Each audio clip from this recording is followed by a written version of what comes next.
ഇറാനിൽ ആളുകളെ എത്തിച്ച് അവയവ വ്യാപാരം നടത്തിയ കേസിൽ പ്രതി സാബിത്ത് നാസറിനെ അങ്കമാലി മജിസ്ട്രേറ്റ് കോടതി 14 ദിവസത്തേക്ക് റിമാൻഡ് ചെയ്തു. പ്രതിക്ക് വേണ്ടി പോലീസ് കസ്റ്റഡി അപേക്ഷ നൽകി. ഒരാൾ കൂടി പോലീസ് കസ്റ്റഡിയിൽ ഉണ്ടെന്നാണ് സൂചന.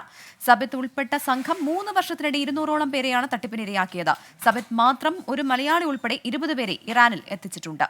വിഷ്ണു സുരേഷ് കൊച്ചിയിൽ നിന്ന് ചേരുന്നുണ്ട്. വിഷ്ണു, എന്തായാലും ഇത് ചെറിയ ഒരു സംഘമല്ല. ഇവർക്ക് പിന്നിൽ അന്താരാഷ്ട്ര ബന്ധങ്ങൾ സജീവമായി തന്നെ ഉണ്ടെന്നുള്ളത് എന്തായാലും വ്യക്തമായിട്ടുള്ള കാര്യമാണ്. ഇനി ഇയാളെ പോലീസ് കസ്റ്റഡിയിൽ എത്തിച്ചതിന് ശേഷം കൂടുതൽ കാര്യങ്ങൾ ചോദിച്ചറിയണമല്ലോ. അതോടൊപ്പം തന്നെ മറ്റൊരാൾ കൂടി കസ്റ്റഡിയിൽ ഉണ്ടെന്ന് അറിയുന്നു. അത് ആരാണെന്ന് പോലീസ് വ്യക്തമാക്കുന്നുണ്ടോ? പ്രവിധ അന്താരാഷ്ട്ര അവയവക്കടത്ത് സംഘത്തിലെ പ്രധാനപ്പെട്ട കണ്ണിയാണ് സാബിത്ത് നാസർ എന്നുള്ള വിലയിരുത്തലാണ് പോലീസ് ഉള്ളത്.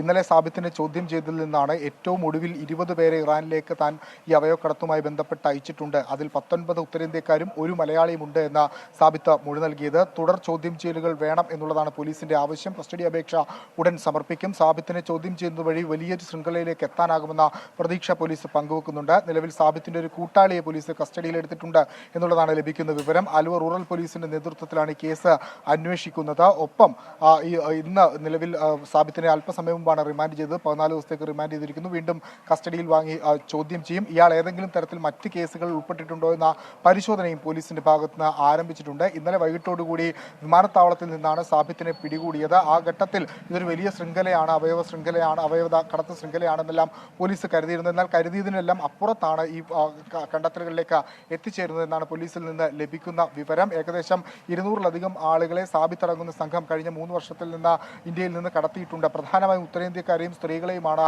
ഇവരുടെ വലയിൽ കുടുങ്ങുന്നതും എന്ന് പോലീസിന്റെ വിവരം ലഭിച്ചിട്ടുണ്ട്. ഏറ്റവും പ്രധാനമായി ഒരു പ്രത്യേക അന്വേഷണ സംഘം രൂപീകരിച്ച് ഒരുപക്ഷെ ഈ കേസ് തുടരന്വേഷണം നടത്താനാണ് നിലവിൽ പോലീസിന്റെ തീരുമാനം. ഏറ്റവും അടുത്ത നടപടി സാബിത്തിനെ കസ്റ്റഡിയിൽ വാങ്ങി വിശദമായി ചോദ്യം ചെയ്യുക, ഒപ്പം ഇയാളുടെ കൂട്ടാളികളിലേക്ക് അന്വേഷണം വ്യാപിക്കുക എന്ന തീരുമാനത്തിലാണ് പോലീസ് ഉള്ളത്. പ്രവിധ, വിഷ്ണു സുരേഷാണ് വിവരങ്ങൾ നൽകിയത്.